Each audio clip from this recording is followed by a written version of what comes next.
Hello, this is John Ryder with the Michigan Heroes Museum channel. Today I'd like to introduce you to Paula Love, and she's going to talk to us a little bit about her daughter, Specialist Holly McGeogh. Paula? I would like to take this opportunity to share a small snapshot of my brave little soldier. When my daughter Holly graduated from high school in June of 2002, she was the A Company commander of the JROTC program. The first time the subject of Holly joining the Army came up was in the 10th grade. We argued about it until her senior year. After a long battle with her, she made me realize how selfish I was being by making me eat my own words. She reminded me that I had always told her that I didn't care what she did as long as she did something, and she gave it her all. She was right. I also realized at that time how much joining the Army meant to her. In April of 2002, I signed the consent form. She was only 17 years old when she joined the delayed enlistment program. Although for her, being accepted was a battle.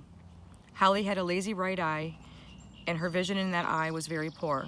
It took a lot of opinions from multiple ophthalmologists, then the long wait for the Army to decide to accept her.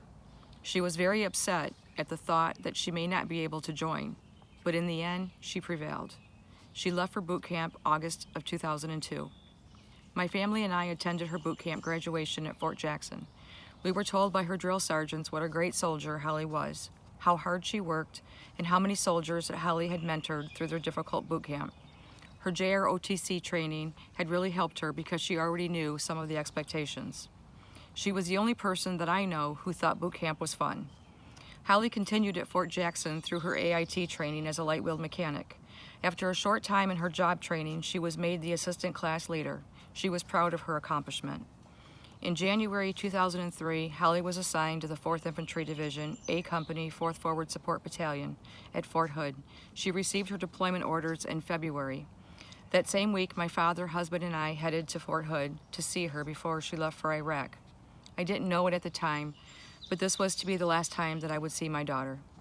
After a 20-hour flight and 22-hour convoy, the 4th ID arrived in Tikrit, Iraq, when they settled in one of Saddam Hussein's palaces. This was when I nicknamed Holly my brave little soldier. I told her if I were in her shoes, I would be lying in the middle of the desert, curled up in a ball, crying, "I want my mommy." She thought that was funny. Holly was in Iraq for 5 or 6 months before they had the means to shower or restroom facilities to use, the everyday things that we take for granted. Yet she never complained. I asked her how she could stand not showering. She said, "It's no big deal, Mom. We all smell the same." The only complaint I ever heard from her was that she had way too many fathers in Iraq telling her what to do. From what I've been told from Holly's commanding officers in Iraq, that was because she would get into trouble sneaking into vehicles that were going on raids or missions.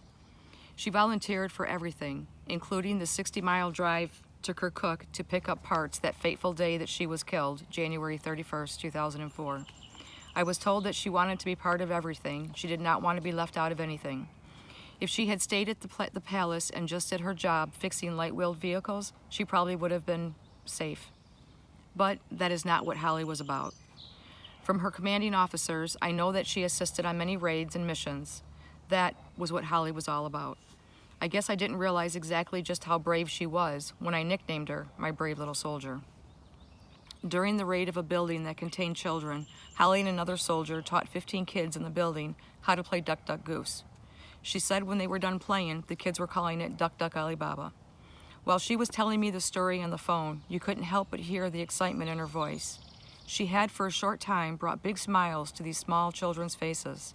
All I can hope is that those small children remember those American soldiers who brought to them a little happiness in a world of such disparity. I only heard Holly cry once in the 10 months she was in Iraq.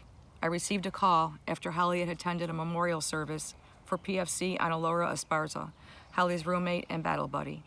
Analora was killed when her convoy was ambushed by a roadside bomb outside the palace gates. It was during this conversation that Holly told me that I was to remember that she was doing exactly what she wanted to do, and that if she was to die, she died for a purpose, a cause that she truly believed in. I will remember those words for the rest of my life. I am so very proud of my brave little soldier. She is deeply missed, but will live in my heart forever. I am very proud to be an American. I am also very proud of the sacrifice Holly has given to this great nation. She will always be my brave little soldier, my hero. Michigan's Own honors those who stood up to the terrible trials of war and met the challenge in the defense of liberty.